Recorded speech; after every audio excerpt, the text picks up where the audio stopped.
Welcome to the Beverly Hills View. I'm Josh Gross.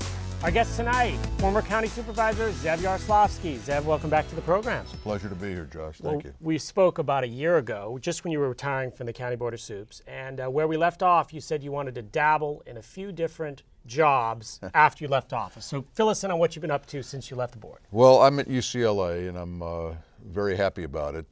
Chancellor Block and the Public Affairs School and the History Department convinced me to come and undertake a few projects. I'm teaching at the Public Affairs School at the present time. In the spring quarter, I'll be teaching a graduate seminar at the History Department, both on Los Angeles. And I'm getting ready to write my memoir, which is something I consider a high priority for me to do. And we have a couple of projects that we're working on at UCLA, which I'm not prepared to unveil at this point, but ambitious projects that will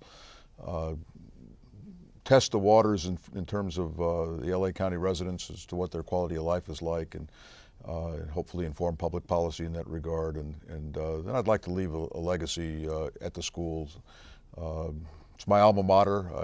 I'd like to leave something to the Public Affairs School and History Department, and we're working on that now too. So I'm busier than I've ever been, primarily because of my secretary decided to retire and she didn't want to come back to work, so I do everything myself. It's a micromanager's, Do it yourself, you can figure it out. micromanager's dream, but I'm not that much of a micromanager. Well, you go from a staff of 100 to a staff of 0, right? Well, it wasn't 100, but more like 25. Yeah. But yeah, it's great, and what I do love some of being the on students campus. ask you? I mean, what are some of the questions you get in class? Well, you know, I'm bringing in people from different walks of life in Los Angeles. The title of my current seminar, graduate seminar in the Public Affairs School, is Today's Los Angeles, the Institutions and Leaders That Make It Work. And I've got people from different walks of life, from the human service side, from the transportation side, from the private sector, the economy, politics, and so every week it's a different set of questions, and they're very sharp. You know, the one thing about UCLA is you get the smartest students in the world to come there, and we have an international class. And you know, I'll let you know when the class is over.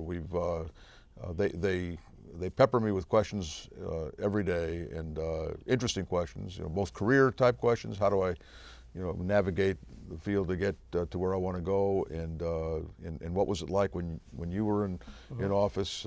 We talk about some of the difficult decisions we had to make, controversial decisions we had to make. Martin Luther King Hospital is of interest to people. Income inequality is of interest to the students. The racial disparities in terms of law enforcement are of interest to the students.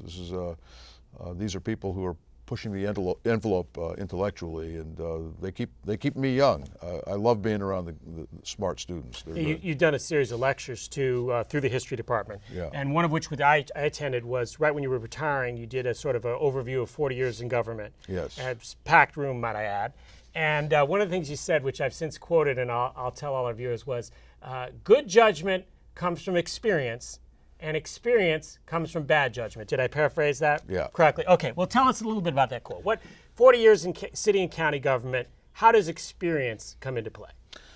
Well, the exact quote is experience is the product of good judgment, and good judgment is good judgment is the product of experience, right. And experience is frequently the outcome of bad judgment. Right. So what does that mean? It means we all make mistakes, and it's no crime to make a mistake. The crime is if you don't learn from your mistakes. So you know, if you make the same mistake twice, that's a problem. I've made my share of mistakes, and anybody who doesn't admit that they've made their fair share of mistakes is deluding themselves, nobody else.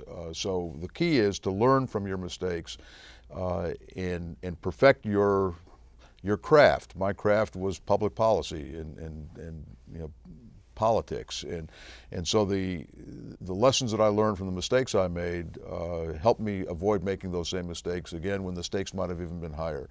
And it's part of my philosophy, which is, you know, with the staff that I had amalgamated around my office, was I encouraged them to push the envelope, take calculated risks. Don't be afraid to take a risk, as long as it's a calculated risk. And if it fails, no problem. As long as it was thought through, we'll figure out why it failed and go on from there. But if you never take a calculated risk, then you really never move forward. You never progress. You've got, in the interest of your own profession, in the interest of the people you serve, you should be willing to take chances on their behalf. And if there's a mistake that's made, we'll learn from it. I'll have your back when you do it. But that's a key lesson that I learned early on. What's the single biggest problem facing county government right now, in your opinion? Well, I don't think there is one single problem. I think always in any government, it's funding and finances and how you spend your money and recognizing that the good times never last forever. That's been, we went through a very deep recession, 5 years of no cost of living increases for county employees. We've come out of that now. We're not back to where we were, but people are feeling better about where the economy is. But as sure as the economy dipped in 2009 and came back in the last 2 or 3 years, it will go back down. These are cyclical things. We've never had one long period of sustained robust economy or one long sustained period of recession, not since the Great Depression at any rate. So the key for all public officials and businessmen for that matter is to recognize that the good times never last forever. So don't make decisions in the good years, in the financially robust years, that you can't sustain in the lean years.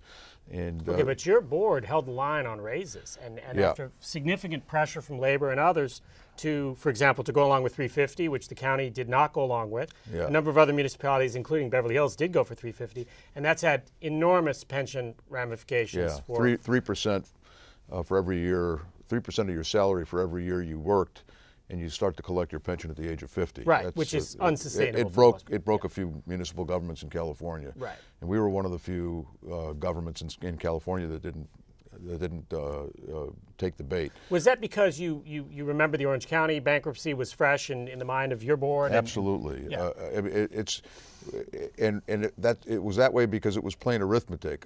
First of all, when I came into office in December of 1994 to the County Board of Supervisors, I was sworn in at 11 in the morning. At 3 in the afternoon, Orange County announced it was declaring bankruptcy the next morning. Welcome to county government. Welcome to county government. Yeah. And it was a shock to everybody. Nobody ever thought that the quintessential suburban county, Orange County, would have to go bankrupt. And then a few months later, we were on the verge of bankruptcy because of a structural deficit that had been developing for years before I got there.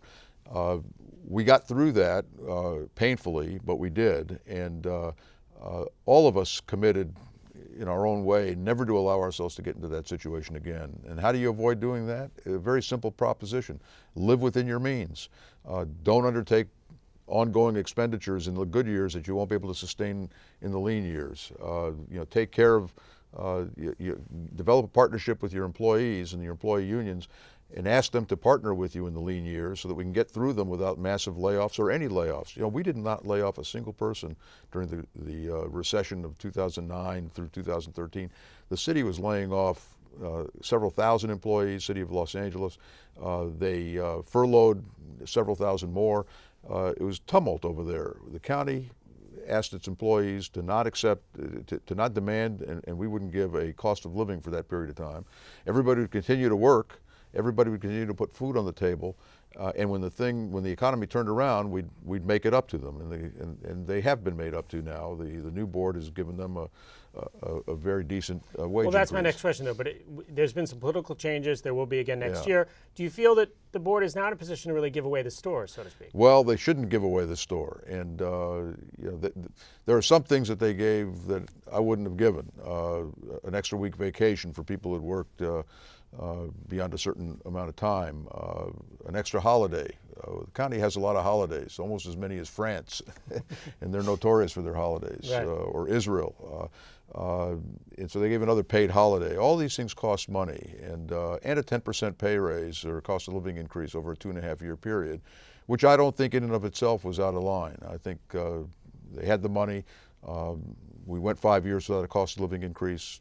This was appropriate. But some of the other things I thought, I'm not sure they needed to do that. But and then there's the other issues of just the commitments that are being made for funding additional staff or for additional programs and whether they can be sustained over time. Look, they've got to make their own decisions, and they're going to make their own successes or their own failures, and they'll learn, as we all do. But I will tell you from my experience, it's better not to overcommit to expenditures, because all you're doing when you hire 500 new people for a program in the good years is you're going to end up laying half of them off in the lean years. So it's better to modulate those amplitudes that you get in the economic cycles and try to even them out so that you don't have tumult and you don't have unpredictability. All right, our guest is Zev Yaroslavsky. We're going to take a little break here, come back, talk about Subway after this break. Which planet are we living on? It's right here. What do you think it would be like to teach? They're all a part of our... Chances are, you have no idea. We're gonna turn on the lights and everybody look up. Teachers today are breaking down obstacles, finding innovative ways to instill old lessons, proving that greatness can be found in everyday places, and that you don't need to be famous to be unforgettable. That's what it's like to teach. So I've come up with the family emergency plan. Great. What is it? It's difficult to talk about, so I'm not telling you. How will we know what to do? You won't. I'm so glad I won't have to remember anything. And me too. Thanks for this, sweetie. Talk to your kids about who to call, where to meet, what to pack. Visit ready.gov/kids for tips and information. We're back on Beverly Hills View with former County Supervisor Zev Yaroslavsky. So Zev, Subway's still a very big issue in Beverly Hills. Why didn't you accept the negotiated settlement with the school district when it was proposed? Because it wasn't a negotiated settlement. There was a mediator who came in and tried to find if there was a meeting of the minds. There was no meeting of the minds. The only meeting of the minds was that each side would take the latest proposal back to their individual boards, the Board of Education, the City Council, and the Board of the MTA, and those boards would decide. The Board of the MTA unanimously voted to reject the settlement because it took us away from the alignment we wanted and we need, and it was just going in circles. They wanted us back on Santa Monica or down by Olympic Boulevard. So it was dead on arrival. By the way, neither the school district board or the City Council, to my knowledge, ever voted one way or the other about the so-called settlement proposal. So it was a mediators conference, and it went nowhere. What do you think? Several $1 million has been spent on both sides now in legal fees. Not several million. In the case of Beverly Hills School District, it's approaching 10 million. Right. Between the school district and the city. Okay. They spent a lot of money. Okay. What's the resolution here? How do we draw this to a close? Well, there's, I think I can say it now. Several years ago, I tried to negotiate and came close to negotiating a meeting of the minds with Jake Manister, who was the president of the Beverly Hills School Board, and the only thing I couldn't resolve and we agreed not to resolve was at that point was the payment for the easement that would have to go into the school. But we found a way to get it through between to Constellation. You're saying? It's going to go to Constellation. Right. That is going to happen. The court, in its ruling, they concede that the Constellation station is the best station. They just point out, we don't necessarily, I'm not there anymore, but the MTA, I don't think will completely agree with this, but that not all of the T's were crossed and I's were dotted. They will be crossed and dotted. That's what these lawsuits are all about. So you spend $10 million to cross a few T's and dot a few I's. And in this case, it will not change the ultimate location of the station, because the Metro has no choice. It's either that or the project won't get built in our lifetime. And there's an effort by Mayor Garcetti and the Metro Board to get the subway extended to West LA in time for the 2024 Olympics, if the Olympics come here, or even if they don't come here. We've gotten an agreement with the West Los Angeles Veterans Administration, with the Secretary of the VA has put the station in the master plan for the VA. We can't get to the VA unless we get through Beverly Hills. So we have offered, as I did with Jake Manister, to monitor. This is all optics. There is nothing wrong with the tunnel being 80 feet underground, underneath the high school. We have a subway that goes underneath the high school at Wilshire in Vermont. We have one that goes near middle school, under a middle school at Wilshire near Normandy. there are tunnels all over the world, subway tunnels under schools, including places where there is methane gas. Beverly Hills is not the only place in Los Angeles County that has methane gas. The whole west side of Los Angeles, the whole Wilshire area, the mid-Wilshire area, the LA County Museum sits on methane gas deposits. The subway is going to go right next to billions of dollars of art. So this has been a ridiculous argument that has been made, and frankly, some of your school board members got out on a political limb and can't extricate themselves from it. So we tried to find a way to give everybody a chance to feel like they've won something. But the one thing that the Metro is not going to give up on is getting to Constellation and Avenue of the Stars. That is the center of the employment center of Century City. To go over to Santa Monica, which is no longer possible because of the seismic issues, but even if there weren't a seismic issue, it's at the tangent of Century City. On one side you have Century City, and the other side you have the 7th hole of the LA Country Club South golf course. So right. Give me a break. Everybody gets it. The judge gets it. And EIRs and EISs are like referees calling football games. You can call holding on every play, offensive holding on every play in a football game. You can find some comma or semicolon that wasn't done right in an EIS. At the state court, the trial judge as well as the appellate court unanimously sided with Metro. This judge sided with Metro on a number of issues, and on a few issues it did not. They'll have to fix it. Assuming the judge holds to his ruling, and for the worst case scenario, he will hold to his ruling. It'll delay it. It'll increase the cost of it. It'll mean that the Beverly Hills School District and the Beverly Hills City Council is going to have to spend more money, and as will the MTA, on lawyers.